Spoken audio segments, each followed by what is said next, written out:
Hi everyone! Does your palette look like this? Has it got all these stains? I'm going to show you how to fix that with two top tips. This is perfectly fine to use. It doesn't matter that it's stained, but some people do prefer a very, very clean palette. To show you that actually this isn't going to come off with just water. There you go. These are staining colours.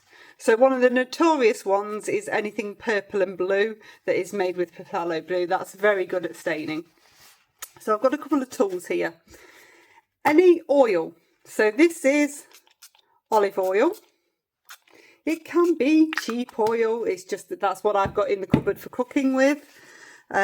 You can use a little bit of butter or margarine. You can use, which is very good if you can get them, a wet wipe that is oil based. That will also do the same thing. So the oil will lift the stains. So can you see that?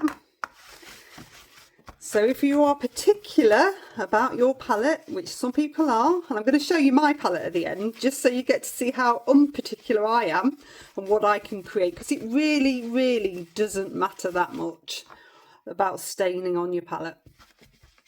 So if I just very quickly, this is just a bit of kitchen towel, the one that I've just dipped into the water in fact, run round with that oil.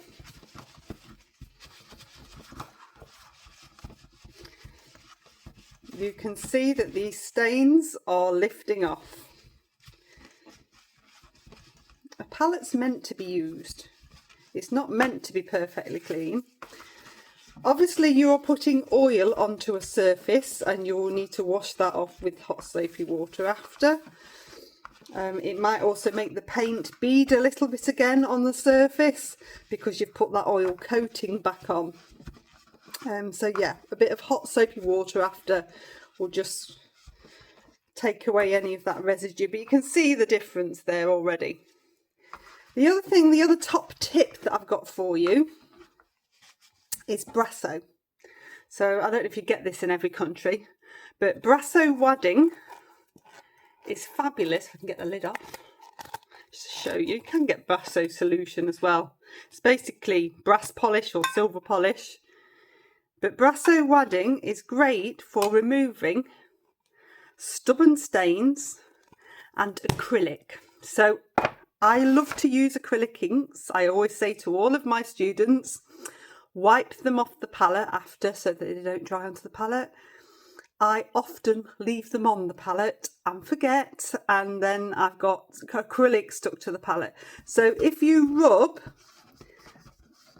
against the surface, you'll find that it's slightly abrasive, but it'll take the stains off in the same way, but it will take any residue bits of acrylic if you really give it a good scrub. So that's a good way to get acrylic off a palette that you want to use again. Again, you need to wash it with some hot soapy water after. And then this is my palette. This is my regular palette. Shock horror. So I tend to be quite conservative with my use of paint. I like to reuse it. So if I've squirted out colours, I'll come to reuse those colours. What I would say is if I'm using any yellow, I will always clean a well because yellow will taint.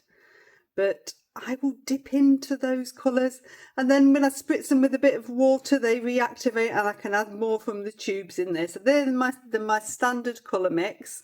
Going through what I use, so I always have Naples yellow in here. This is lemon yellow, Gamboge yellow. I have got quinachrome gold, I've got raw sienna. Permanent rose, alizarin crimson or permanent carmine I tend to use. This one's sepia. Sap green is the only real premixed green that I use because I like the freshness of it. Burnt sienna, cerulean. That's probably actually Winsor blue, intense blue, sort of a phthalo blue. Cerulean, cobalt, ultramarine, Winsor Violet. So they're my standard colours that I keep in my palette all the time. And then I'll just squirt other things in. There's a bit transparent orange there. There's a few Daniel Smith bits there. So what I'm really saying to you is don't be too precious about your palette. As long as you've got a clean area for yellow, it will always work.